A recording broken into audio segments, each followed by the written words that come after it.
Episode 5. Elliot hoped that Anastasia would reject him. After all, every good marriage needed to be based on a foundation of mutual emotional interest. Otherwise, it would be meaningless to live together without any love in the relationship. At this point, Anastasia didn't know that her boss had changed. In the next few days, she found a private kindergarten for her son nearby and sent her son there so that she was free to work. The little boy was interested in the new school, so with a bag on his back, he took the teacher's hand and skipped into the classroom. "Is that your son? He's so handsome. I've never seen such a good-looking boy," a mother commented in amazement. Anastasia pursed her lips and smiled. She was naturally happy as a mother when someone praised her son's good looks. At Bourgeois, Anastasia came to work on her first day. As a designer sent by the design department, she enjoyed many perks. For example, she had a dedicated office and a capable assistant herself. Moreover, she only designed custom designs exclusively for a select few and not for the masses. This was also one of the unique selling points of QR International Group. Each customer would have a unique lifetime customization service. Anastasia's assistant was called Grace Ellis. She was a young, energetic, smart, and capable woman.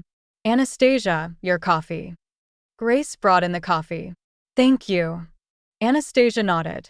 In less than 2 minutes, Grace knocked on the door again. "Anastasia, the manager said that the meeting will be held at 3:00 p.m. and the boss himself will be there, so be prepared." At 3:00 p.m. sharp, Anastasia sat in her seat inside the meeting room. There were many important members of Bourgeois in the room, so it seemed that this was a large company meeting. While Anastasia was checking it out, she inadvertently met a pair of sharp eyes belonging to a sexy woman in her 20s. Her name tag read, Chief Designer Alice. Anastasia immediately understood. Being a designer sure is very competitive. Therefore, there were no so-called friends in this industry but only rivals and competition. Since she was transferred back from abroad, it was normal for her to be disliked by others. At this time, footsteps came from outside the door, as if there were still people coming. The door of the conference room was then pushed open, and the first person who came in was a tall man with a straight figure who was dressed in a well-cut suit. He had angular features and exuded a strong aura.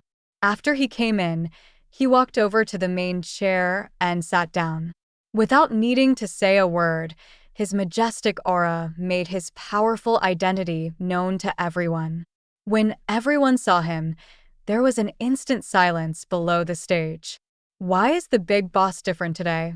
The female designers in the audience were all surprised and excited as they felt butterflies in their stomachs when they looked at the handsome man. As for Anastasia, she was also surprised. Isn't the boss of Bourgeois someone in his early 50s? Why is this man so young? At this time, the vice president of the company, Larry Young, coughed lightly. "Let me introduce all of you to Mr. Elliot Pressgrave. He is now the CEO and chairman of QR International Group. From now on, he will take over all the affairs of Bourgeois. Everyone, please give him a warm welcome." There was a sudden collective gasp from the audience.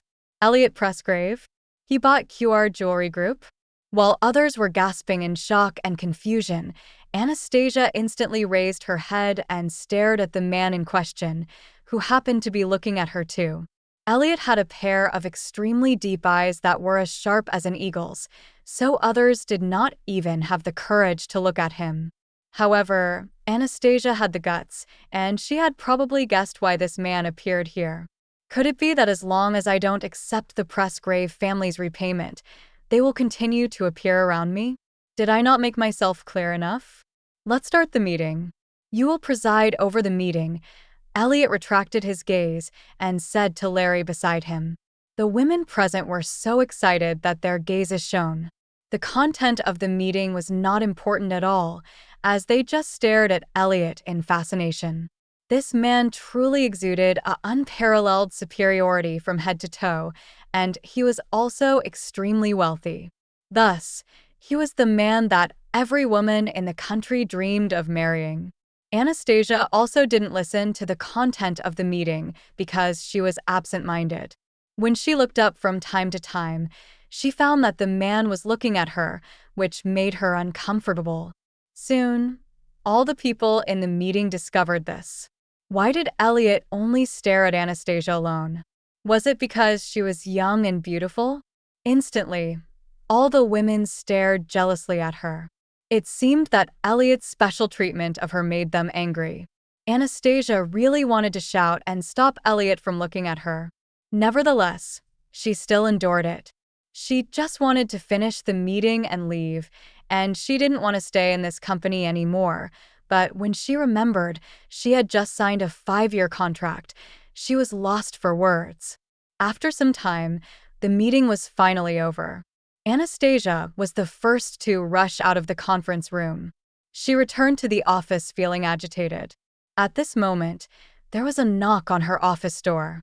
As soon as she turned around, Elliot pushed the door open and came in. Immediately, she glared at him, feeling annoyed at his presence. "Is there something you need, President Pressgrave?"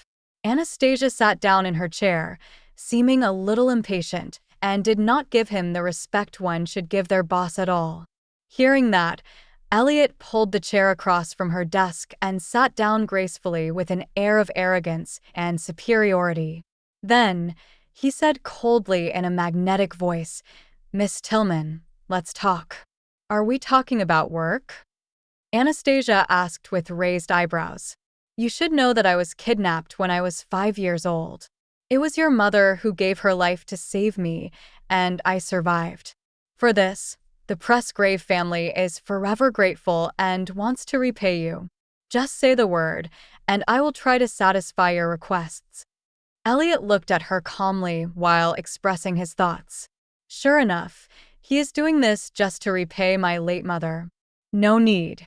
My mother saved you because it was her responsibility as an officer. You don't need to repay me, and I won't accept it." Anastasia refused firmly. "I heard that you have a son. If you want, I can raise him with you and take care of him." Elliot proposed with narrowed eyes. Anastasia suddenly raised her head to look at the man opposite her, and at this moment, a sudden thought flashed in her mind.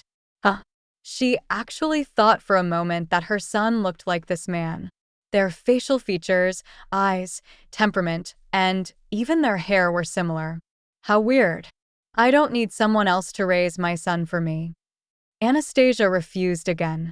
"My grandma wants me to marry you, then take care of you and your children for the rest of your life. Are you willing to marry me?" Elliot said bluntly.